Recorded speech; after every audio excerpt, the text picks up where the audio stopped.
Today, we're going to cover the art of negotiation. Now, I know you are all experts, especially in this changing landscape of the real estate market, in bringing your value to the table and knowing how to negotiate.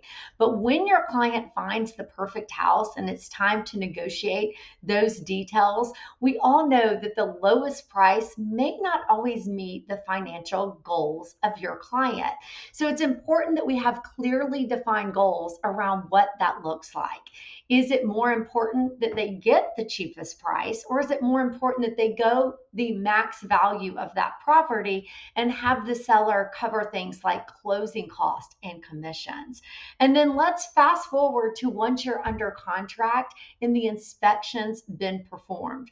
What is really necessary to properly negotiate those inspection items?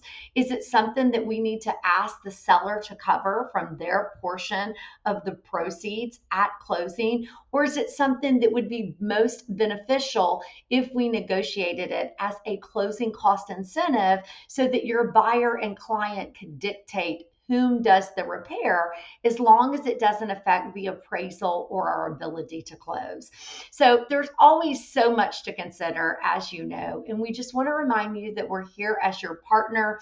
If you have any questions or concerns, or we can help you better navigate these hurdles, please don't hesitate to reach out. And as always, have a great day.